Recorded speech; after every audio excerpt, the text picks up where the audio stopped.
Quais assuntos mais caem na prova do Enem? Nesse vídeo eu vou te mostrar quais os conteúdos que mais aparecem no primeiro dia de provas para que você consiga priorizar esses assuntos nessa reta final de estudos. Os conteúdos que eu vou te mostrar aqui servem tanto para você que vai começar a estudar agora, então precisa focar naquilo que mais importa, e para você que já vem estudando ao longo do ano e vai começar a revisar aqueles assuntos mais importantes para a prova. Oi gente, meu nome é Geisiane, mas você pode me chamar de Bruna e eu sou estudante de medicina na Universidade Federal da Bahia, que eu passei estudando em casa e sozinha. Uma das habilidades que eu adquiri enquanto eu estava estudando, principalmente na reta final, foi saber quais os conteúdos que eram mais relevantes para a prova e quais conteúdos que provavelmente não iriam aparecer. Focar naqueles assuntos que tinham mais peso para a prova do Enem, que eram mais fáceis, mais médios e que trariam questões ali na prova que me fariam pontuar mais, foi um diferencial na minha reta final, porque eu não fiquei perdendo tempo com aqueles conteúdos que eu sabia que provavelmente não iriam trazer nenhuma questão. Por isso, eu resolvi gravar esse vídeo para falar para você quais são os assuntos que você tem que focar. E hoje eu vou falar da prova do primeiro dia, então eu vou falar dos assuntos de humanas e dos assuntos de linguagens. Quais são esses conteúdos que você vai precisar dar uma priorizada aí nessa reta final, seja você que está revisando, seja você que começou a estudar agora. Vamos começar falando sobre os assuntos que mais caem na prova de humanas. A prova de humanas no Enem é composta por geografia, história, filosofia e sociologia. Então vamos falar dos assuntos de história. Iniciando por história,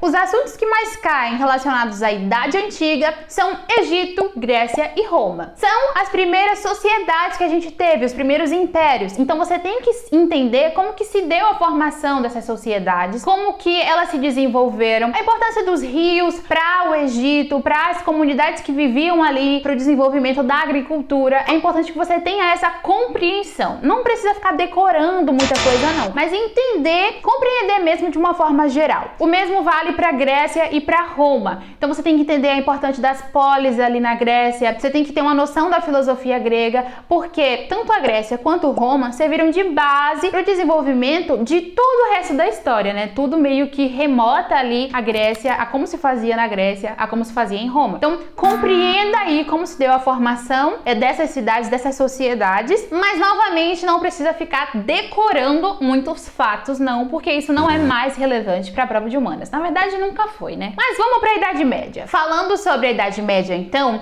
os conteúdos que mais aparecem na prova do Enem são feudalismo, cruzadas, crise do século 14, 15 por aí e renascimento comercial e urbano. Aqui em Idade Média você precisa compreender que os pilares da sociedade eram outros, bastante diferentes das sociedades gregas, romanas, egípcias. O que vai mandar aqui é o cristianismo, é a igreja. A igreja tinha um monopólio de poder durante a Idade Média. A gente vai ter ali a questão do feudalismo, das sociedades divididas em feudos, de um poder descentralizado. Então a gente não tinha um rei comandando tudo, a gente tinha uma sociedade como uma colcha de retalhos. Então você precisa saber a influência da igreja durante esse período da Idade Média, como que a igreja exercia seu poder sobre o dia a dia das pessoas por meio das imagens nas igrejas. Você precisa compreender como que era precária a vida desse camponês, daquela sociedade servil que vivia para servir aos seus senhores, aos feudos. E sabe, você precisa ter toda essa noção e novamente não fica decorando nada, mas é meio que uma compreensão mesmo de qual era a atmosfera durante aquela Idade Média. Você pode estudar isso por meio de aulões na internet, aulões no YouTube, que eles são muito bons e você vai conseguir pegar tudo que você precisa até o dia da prova. E Idade Moderna, o que importa? A gente vai ter aí formação dos estados modernos, renascimento artístico e cultural. Esses quatro conteúdos eles estão acontecendo ali meio que paralelos, se intercruzando. Então é importante que você tenha a noção de que a gente está saindo da Idade Média, de uma sociedade dominada pela igreja e começando a formar os nossos estados, começando a formar a nossa estrutura capitalista, né? Mesmo que muito arcaico, a gente está começando a ter uma revolução na forma de se fazer a arte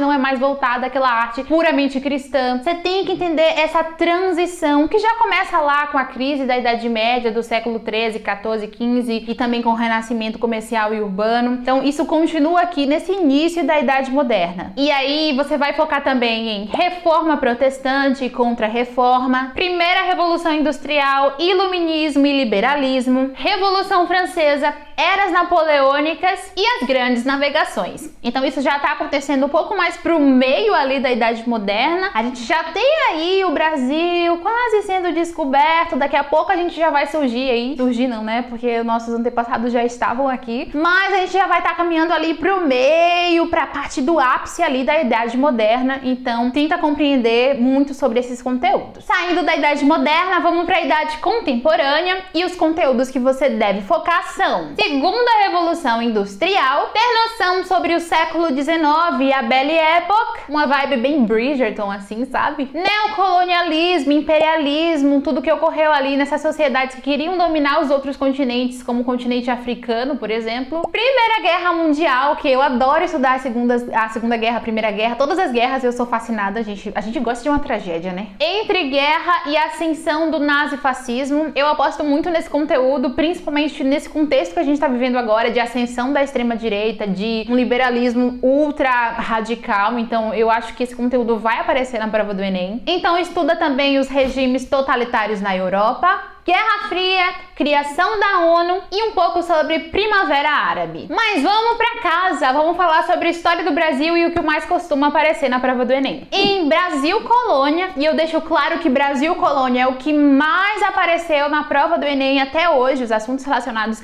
a todo esse contexto de Brasil Colônia, e os conteúdos dentro de Brasil Colônia que mais caem questões assim na prova serão: expansão marítima, a economia açucareira e economia africana, o século do ouro, a sociedade mineradora e revoltas separatistas, principalmente Inconfidência Mineira e a Conjuração Baiana. E nesse último ponto é interessante você focar nas diferenças entre essas duas revoltas separatistas. Em Brasil e Império é pouca coisa. É bom que você entenda aí as diferenças entre primeiro reinado, segundo reinado e economia cafeeira. Então teve uma imensa diferença entre o governo de Dom Pedro I e o governo de Dom Pedro II. E é bom que você compreenda isso, porque essa dicotomia, essa diferença entre esses dois governos de pai e filho costumam cair muito na prova do Enem. Já em Brasil República, era Vargas, os anos dourados de JK, Juscelino Kubitschek, o famoso 50 anos em 5, ditadura militar de 64 também é um tema cotado aí para cair na prova do Enem esse ano. E saber, claro, um pouco de como que a gente tá vivendo a história do Brasil agora, no contexto atual. Isso você não precisa ficar estudando muito, mas ter noção e bom senso do que está acontecendo ao seu redor. Pra história é isso. Bora lá para os assuntos que mais caem em geografia. Geografia é a matéria mais conteudista dentro da prova de humanas. A que vai cair mais conteúdo, de fato, que você precisa ter estudado direitinho para acertar a questão. Então eu vou falando direto quais são os assuntos que você tem que ver em cada área, sem muita explicação não, porque é realmente você sentar, estudar aquele tópico e passar pro próximo. Então bora lá. Em cartografia, você vai estudar coordenadas geográficas, projeções geográficas e escalas cartográficas. Não esquece de ver também fuso horário e posições geográficas. Esses são os tópicos mais presentes na prova do Enem relacionados à cartografia. Inclusive, isso me lembra aquela questão polêmica de matemática que caiu dentro da prova do Enem, né? Relacionada à escala. Foi incrível e chocante e foi no meu Enem, tá? Que eu fiz pra passar. E em clima? O que cai em clima? Basicamente tudo. Clima é uma matéria muito importante dentro de geografia. Mas eu diria que se você só pode estudar uma coisa de clima, estuda as massas de ar brasileiras. Então, as massas de ar do norte, nordeste, sudoeste, sudoeste, enfim, estuda as massas de ar no Brasil. Mas clima como um todo é um módulo que cai muito na área de geografia do Enem. Geologia. Geologia, ao longo dos anos, tem ficado cada vez mais importante. Tem muita coisa que cai. Eu vou falar aqui o mais importante para você focar nessa reta final, que é tectonismo, que é pirogênese, eurogênese, agentes exógenos, como o intemperismo e a erosão, e relevo brasileiro. Então, geologia é uma área já muito importante, e se você quiser focar no importante do importante, foca nesses conteúdos. Outro módulo muito importante é o módulo de meio ambiente. Basicamente cai quase tudo: chuva ácida, camada de ozônio, desertificação e arenização. Então, quanto mais tópicos você conseguir estudar relacionados ao meio ambiente, melhor. Demografia e urbanização também são áreas que que caem muito em geografia, principalmente a parte de transição demográfica, de pirâmides etárias e urbanização brasileira. Em geografia agrária, estuda muito a questão da agricultura e Revolução Verde. Na parte de energia, você vai estudar a matriz energética brasileira, a questão aí do petróleo, do carvão, né, dessas energias que são mais poluentes, e em contraste, você vai ver também um pouco das energias renováveis, eólica, solar, tudo isso. Então, tenha noção sobre esse tipo de conteúdo, que no geral acaba sendo mais de compreensão do que conteúdo bruto de fato. Industrialização, principalmente a parte de industrialização brasileira, é muito importante, mas claro, você tem que saber a primeira Revolução Industrial, segunda Revolução Industrial, terceira Revolução Industrial e Revolução Técnico-Científica, né? Quarta, quinta, sexta, a gente já nem sei mais qual é a revolução que a gente tá, mas você precisa entender o impacto da tecnologia aí na nossa indústria, na produção de coisas. Transporte, estuda modais de transporte, tanto no contexto mundial quanto no contexto brasileiro. Geopolítica e globalização é o top 1 temas que mais caem no Enem. Saiba o que é ONU, Guerra Fria, Nova Ordem Mundial, blocos econômicos e um pouco aí dos bancos também, né? Os bancos internacionais, FMI e tal. E para geografia é basicamente isso. Vamos para filosofia? Filosofia também um pouco parecido com história, não é aquele conteúdo muito denso, é mais uma questão de compreender todas as teorias, o filósofo, mas nada de ficar decorando muita coisa igual geografia não. Então, assim, é mais tranquilinho de estudar. Então vamos aí para os conteúdos que mais caem em cada parte da filosofia. Começando por filosofia antiga, não esquece de estudar Sócrates e Platão, clássico, e Aristóteles. Então esses são o top 3 filósofos que mais caem na filosofia antiga. Filosofia medieval, Santo Agostinho e São Tomás de Aquino. Então saber como cada um usou a filosofia platônica e a filosofia aristotélica para embasar aí seus argumentos. E filosofia moderna, aí ela vai trazer uma cacetada de filósofos. Eu vou falar aqui só os mais importantes, o que mais cai mesmo, então foca um pouco neles, mas também, novamente, não decora muita coisa não. Quanto à filosofia moderna, vamos ter então Renascimento, então o Renascimento na filosofia, Iluminismo, muito importante, Maquiavel, Thomas Hobbes, Descartes, racionalismo, empirismo, Locke e David Hume, Kant, Voltaire, Jean-Jacques Rousseau e contratualismo, e ter noção aí das teorias utilitaristas, né? O utilitarismo que recentemente tem ficado muito importante ou muito falado no contexto atual que a gente está vivendo. Filosofia contemporânea vai trazer Nietzsche, Escola de Frankfurt e Adorno e Horkheimer, Foucault, John Rawls e Hannah Arendt. Então esses são os filósofos, as teorias que mais costumam aparecer no contexto da filosofia contemporânea. Bauman, pelo contrário, a gente costuma usar muito na redação, mas não aparece tanto assim quanto outros filósofos na parte de filosofia contemporânea, não. Fechou a filosofia, vamos para sociologia. Sociologia é bem tranquilinho, não tem tanto assunto, graças a Deus. Foque em surgimento da sociologia, e aí você vai estudar um pouco sobre Comte, Durkheim,